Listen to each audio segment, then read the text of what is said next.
Hi, my name is Gabriel, and today I'm going to try and teach you how to take better pictures. The most important part of taking good pictures is maintaining proper exposure. Exposure is an amount of light needed to create an image, as it's you, the photographer's choice, on how you want your image to be portrayed. When you click your shutter button, you're creating an image or an exposure. By clicking the button, you are creating a two-tab process. The light gushes in through the lens and splashes up onto the sensor, creating the image. There are three primary components that you can change to change your exposure. Those components are aperture, shutter speed, and ISO. Later in this video, I'll talk about those three components in much more detail, and how each component has an impact on your picture. Aperture controls the depth of field, shutter speed controls freezing motion, and ISO controls the sensitivity of your sensor. For the purpose of this video, I'll be shooting all my pictures with my Nikon D7000 set in manual mode. This means that I have complete control over ISO, shutter speed, and aperture. I will also be reviewing how each of those components has an impact on your pictures. Today I'm going to talk about aperture. Aperture controls the opening of the lens. Aperture also controls the depth of field. The depth of field is the plane or area of your picture that's in focus. Aperture is measured in f-stops. The range depends on the lens you're using.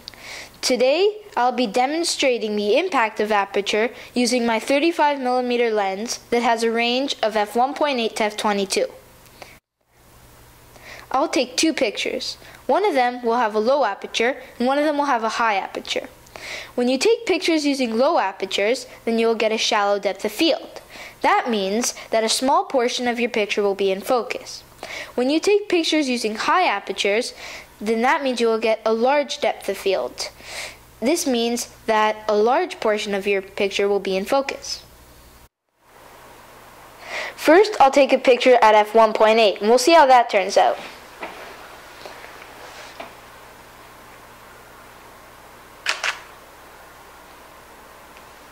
As you can see, the focal point in this picture is the bunny. I was able to do this by using a shallow depth of field where only the bunny was in focus and everything else in the background was blurry.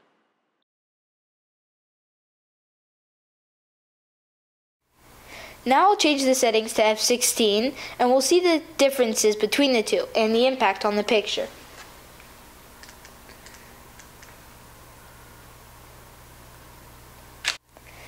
I should add that when you change the aperture to f16, to maintain proper exposure, I need to compensate by either changing the shutter speed or the ISO. In this case, I reduced my shutter speed and I cranked up the ISO. As you can see, I tried to get the whole entire picture in focus, getting the foreground, the middle ground, and the background subjects in focus, using my large depth of field. Here's a diagram of various aperture openings.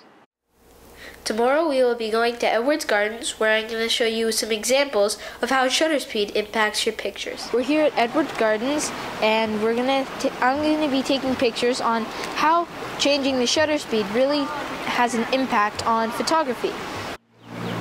Shutter speed is how fast your shutter opens and closes.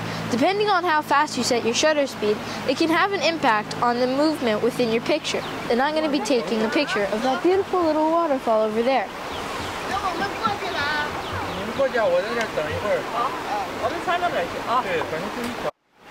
For example, if you're shooting a waterfall like I am today, then a fast shutter speed will stop the image. It'll make it look like the water's standing still. If you do a slow shutter speed, then it'll give the waterfall some movement and flow. Right now, I'm going to be taking a picture at a shutter speed of 1/3 of a second. And I'm going to have the aperture at f36 and an ISO of 100.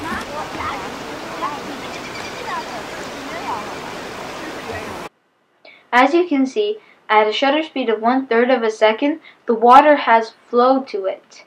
because of the slow shutter speed, the water looks like it's still moving.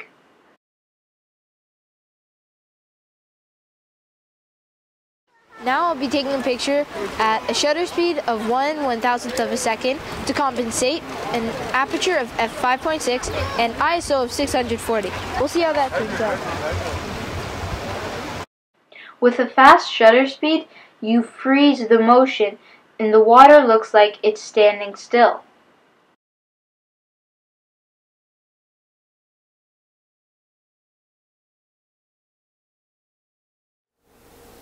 ISO adjusts the sensitivity of your sensor. However, the higher the ISO, the more noise you will get in your pictures. Noise in digital photography is equivalent to film grain when using cameras that used film. For an example of digital noise, I have taken two pictures. One of them at a low ISO in aperture 1.8 and the second one at a high ISO in aperture 1.8. If you take a close look at this picture, the background doesn't have any film grain.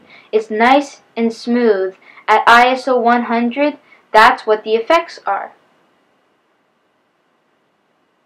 On the other hand, this picture at ISO high 3 is very grainy and it doesn't have that nice smooth feel to it that ISO 100 has. Thank you for watching this video. I hope you understand a little bit more about exposure, ISO, aperture, and shutter speed, and I hope you can use these tips to take better pictures.